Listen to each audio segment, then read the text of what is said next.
بسم اللہ الرحمن الرحیم۔ السلام علیکم دوستو، دنیا بھر کی خبروں میں آج آپ سنیں گے، لیکن اس سے پہلے اگر ہو سکے تو لائک اور سبسکرائب کا بٹن ضرور دبا لیں۔ شکریہ۔ عراق اور شام میں مسلح ملیشیاؤں کے خلاف امریکی حملوں کے بارے میں دوستو اب بھی نئی تفصیلات سامنے آ رہی ہیں۔ امریکہ اردن میں ہلاک اپنے فوجیوں کی تدفین اور آخری رسومات کی ادائیگی تک اس حملے کا جواب دینے میں تاخیر کی۔ اردن میں ایک اڈے پر حملے پر امریکی فوجیوں کی ہلاکت کے 5 دن بعد امریکہ نے جمعے کو اردن میں اپنے 3 فوجیوں کی ہلاکت اور 40 کے زخمی ہونے کا جواب دیا۔ بعض لوگوں کا خیال ہے کہ آپریشن کے وقت کو مالیاتی منڈیوں اور معاشی افراتفری سے بچنے کی کوشش قرار دیا۔ ایسا لگتا ہے کہ امریکی حملے کے مناظر ابھی تک سامنے نہیں آئے ہیں کیونکہ اس میں تاخیر قابل ذکر تھی، لیکن اس پر عمل درآمد کے وقت کے حوالے سے دیگر تحفظات بھی ظاہر کیے جا رہے ہیں۔ امریکی صدر جو بائیڈن اردن میں امریکی اڈے پر ہلاک ہونے والے 3 فوجیوں کی باڈیز کے اعزاز میں ایک تقریب کے دوران نمودار ہوئے۔ تقریب میں اداس موسیقی کی آمیزش کی خاموشی چھائی ہوئی تھی، اور 1 گھنٹہ 35 منٹ بعد بھی یہ خاموشی نہیں ٹوٹی تھی جب شام اور عراق میں آدھے گھنٹے تک جاری رہنے والے حملوں کی ابتدائی لہر چلی۔ امریکی صدر نے کہا تھا کہ ہمارا رد عمل آج سے شروع ہوا ہے، یہ ہمارے منتخب کردہ وقت اور جگہوں پر جاری رہے گا۔ ان کا کہنا تھا کہ ہر وہ شخص جو ہمارے نقصان پہنچانے کی کوشش کرتا ہے اسے بتا دیں کہ اگر آپ کسی امریکی کو نقصان پہنچاتے ہیں تو ہم جواب ضرور دیں گے۔ حملے کا اعلان کرنے میں جو بائیڈن کی تاخیر تیل کی قیمتوں میں کسی بھی چھلانگ کو جذب کرنے کی وجہ سے تھی، کیونکہ پچھلے حملوں کے بعد خام تیل کی قیمت $83 فی بیرل سے اوپر چلی گئی تھی۔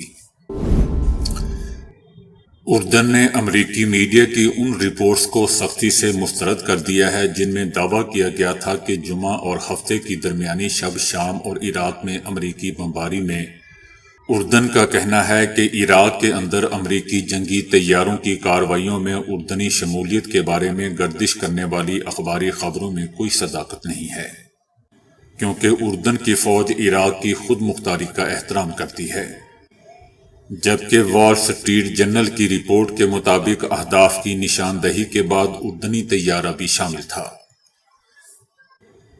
دوستو، امریکی سینٹرل ملٹری کمانڈ نے ڈرون حملے میں ٹاور 22 میں 3 فوجی ہلاک اور 40 سے زائد کے زخمی ہونے کی تصدیق کی تھی۔ عمران خان کا کہنا ہے کہ عدت کیس میں مجھے ذلیل کرنے کے لیے بنایا گیا اور اس میں پوری کوشش کی گئی کہ مجھے ذلیل کیا جائے۔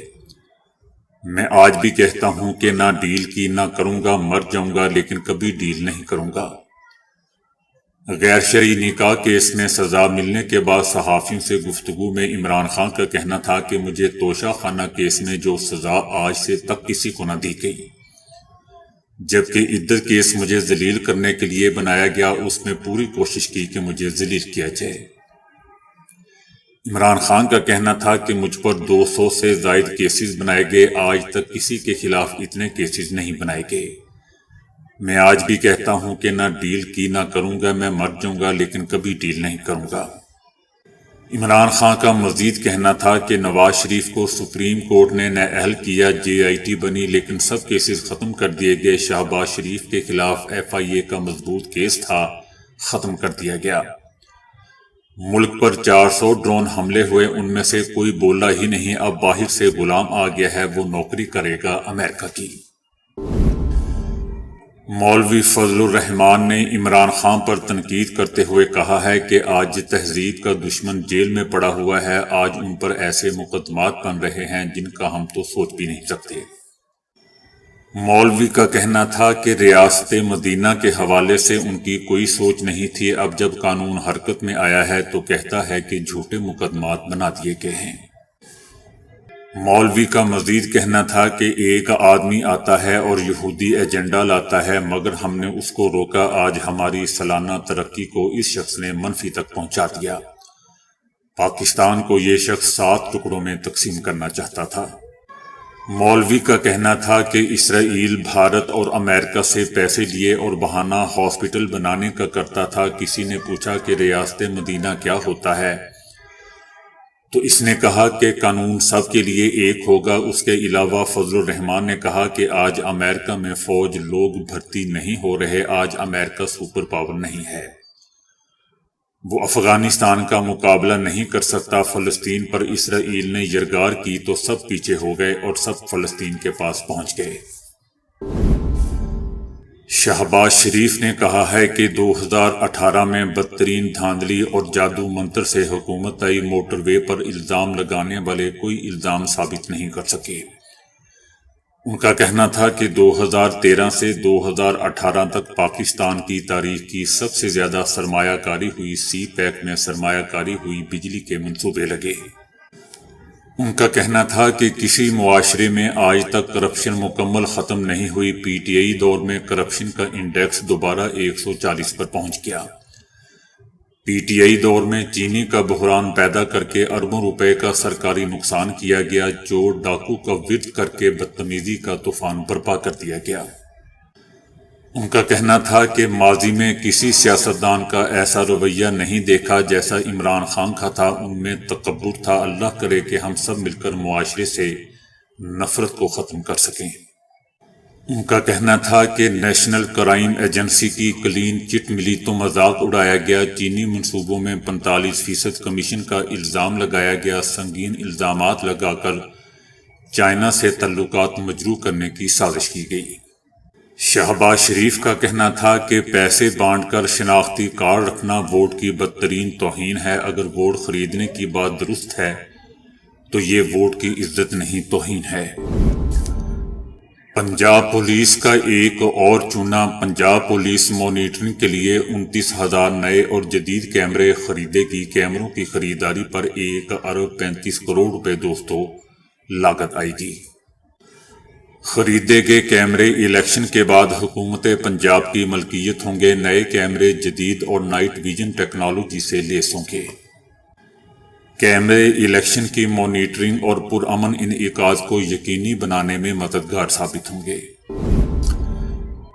راہل گاندھی کی قیادت میں کانگریس کی بھارت جوڑو انصاف یاترا اس وقت جھارکھنڈ میں ہے۔ وہ جگہ جگہ رک کر عوام سے ملاقات کرتے ہوئے اور ان کے مسائل کو جاننے کی کوشش کرتے دکھائی دے رہے ہیں۔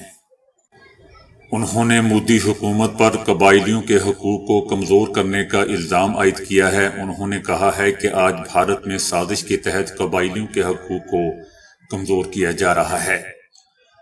مودی کی شے پر ان کا میڈیا دوست کھلے عام قبائلیوں کی بے عزتی کرتا ہے اور کارپوریٹ منتر کے وسائل کو لوٹتے ہیں۔ ان کا کہنا تھا کہ بی جے پی قبائلیوں کے مفادات کی حفاظت کرنے والا کوئی بھی قانون نافذ نہیں ہونے دیتی، کیونکہ ان کا ہدف قبائلیوں کی زمینوں اور دیگر وسائل چھین کر اپنے کارپوریٹ دوستوں کو دینا ہے۔ شہباز شریف نے کہا ہے کہ بلاول بھٹو زرداری سے مناظرہ بھی ہو جائے گا، لیکن کل کی بارش سے لاہور اور کراچی کا موازنہ ہو گیا ہے۔ کراچی میں ٹھاٹھے مارتا سمندر تباہی کا منظر پیش کر رہا تھا، مائیں بہنیں گھٹنے گھٹنے پانی سے گزر رہی تھیں۔ شہباز شریف کا کہنا تھا کہ الیکشن لڑنے کا ہر شخص کو حق حاصل ہے۔ بلاول بھٹو کراچی، لاہور، میاں والی، کوئٹہ سے الیکشن لڑیں، ان کا حق ہے، لیکن بلاول بھٹو زرداری، پیسے بانٹ کر شناختی کارڈ رکھنا ووٹ کی بدترین توہین ہے۔ اگر ووٹ خریدنے کی بات درست ہے تو یہ ووٹ کی عزت نہیں توہین ہے۔ اگلا الیکشن پاکستان کی قسمت کا فیصلہ کرے گا۔ عوام ہماری کارکردگی دیکھ کر 8 فروری کو ووٹ دیں۔ بشرا بی بی نے عدالتی فیصلے پر رد عمل دیتے ہوئے کہا ہے کہ یہ قرآن کا نہیں ابلیس کا فیصلہ ہے۔ ان کا کہنا تھا کہ یہ غیرت اور بے غیرتی کی جنگ ہے، باہر سے غلام آ گیا ہے، وہ نوکری کرے گا اب ان کی۔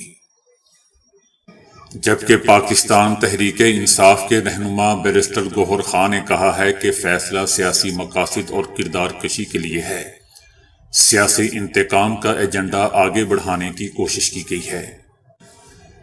دوستو یاد رہے کہ اس سے پہلے عمران خان اور بشرا بی بی کو توشہ خانہ کیس میں 14 سال قید کی سزا سنائی گئی تھی، جبکہ اس سے پہلے سائفر کیس میں بھی عمران خان کو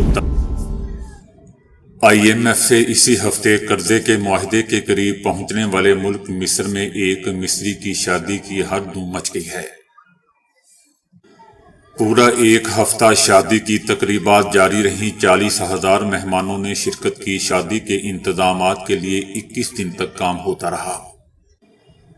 دوستو، اس شادی کی تقریب اس مصر میں ہوئی ہے جہاں رافیہ کے پار ان دنوں آتش اور آہن کی بارش ہے کہ دن رات برستی ہے اور ہر روز کبھی 20 اور کبھی درجنوں فلسطینی بمباری کا نشانہ بنتے ہیں۔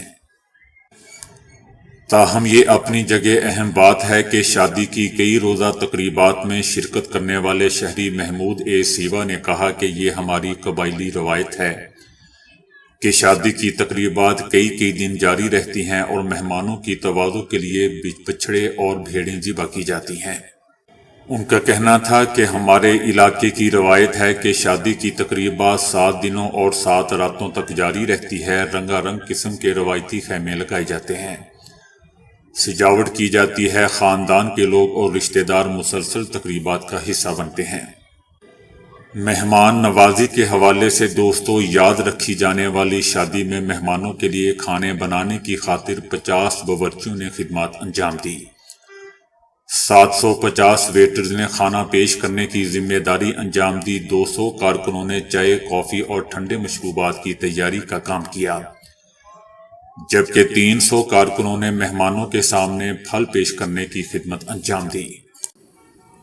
پڑھنے کی کوئی عمر نہیں ہوتی، ایک ایسی ماں اور بیٹے کی کہانی جنہوں نے ایک ساتھ ایک ہی مضمون میں تعلیم حاصل کر کے تاریخ رقم کر دی۔ دونوں ماں بیٹا اسکالرشپ پر امریکہ گئے اور ایک ہی مضمون میں ڈگری حاصل کر کے تاریخ رقم کر دی۔ امریکی یونیورسٹی سے ایک ساتھ تعلیم مکمل کرنے والی ماں ریما الحویش اور ان کا بیٹا عبد الرحمان ہیں، جنہوں نے ایک ہی مضمون میں ایک ہی یونیورسٹی سے PhD کی ڈگری حاصل کی اور ایسی مثال قائم کی جو پہلے کبھی نہ سنی نہ دیکھی۔ سعودی عرب کی رہائشی ریما الحویش نے اپنے اس شاندار سفر کے بارے میں وضاحت کی اور بتایا کہ وہ سعودی عرب کی شاہ عبدالعزیز یونیورسٹی میں نفسیات کے شعبے کے تدریسی عملے کی رکن ہیں۔ اس کا کہنا تھا کہ میں نے جامعہ ام القری سے ماسٹرز کیا اور کچھ ہی عرصے کے وقفے سے شاہ عبدالعزیز یونیورسٹی میں تدریس شروع کر دی۔ خاتون نے بتایا کہ اس یونیورسٹی کی طرف سے مجھے اسکالرشپ پر امریکہ تعلیم کے حصول کے لیے بھیجا گیا۔ میرے ساتھ میرا بیٹا عبد الرحمان بھی امریکہ گیا۔ سعودی عرب حکومت نے میرے ساتھ یہ نیکی کی کہ میرے بیٹے کو بھی میرے ساتھ امریکہ میں اسکالرشپ دلوا دی۔ دبئی میں کھلنے والی ایک کمپنی نے غیر معمولی خوبصورت اور کئی سال تک تازہ رہنے والے گلاب تیار کیے ہیں، جن سے بنے بعض گلدستوں اور شاہکار کی قیمت $80,000 تک ہے۔ سب سے پہلے ان پھولوں کی کاشت لندن میں واقع فار ایور روز نامی کمپنی نے کی تھی اور اب یہ کمپنی ایک شاخ دبئی میں بھی کھول رہی ہے۔ یہ گلاب ایکواڈور کے آتش فشاں کے قریب کاشت کیا جاتا ہے۔ آتش فشانی راکھ میں پروان چڑھنے والے پھول فطرتی طور پر تادیر اپنی زندگی برقرار رکھ سکتے ہیں۔ اسی بنا پر فار ایور روز نامی نے دعویٰ کیا ہے کہ ان کے پھول 3 سال تک خوشنما اور تازہ رہتے ہیں، لیکن اس کے بعد پھولوں پر خاص گلیسرین لگائی جاتی ہے اور انہیں ایک قسم کے عمل سے گزار کر شیشے کے مرتبان سے ڈھانپا جاتا ہے۔ اگرچہ گلیسرین سے گزارے گئے پھول کئی دوسرے ادارے بھی فروخت کر رہے ہیں، لیکن فار ایور کا دیر پا گلاب پوری دنیا میں مشہور اور سب سے مہنگا ہے۔ مالدار افراد اور ادارے ہی یہاں سے پھول خریدتے ہیں اور ڈسپلے کے گلدستے اور شاہکار ڈیزائن کرواتے ہیں، یہاں تک کہ پھولوں سے تیار کردہ ایک سینگ والا گھوڑا بنایا گیا تھا جس کی قیمت $80,000 یعنی 1 کروڑ روپے سے بھی زائد ہے۔ 1 یا 2 پھولوں والے گلدستوں کو $300 سے $500 میں بھی فروخت کیا جا رہا ہے۔ تو دوستو، ابھی کے لیے اتنا ہی۔ ویڈیو کو لائک اور شیئر کرنے کا بہت بہت شکریہ۔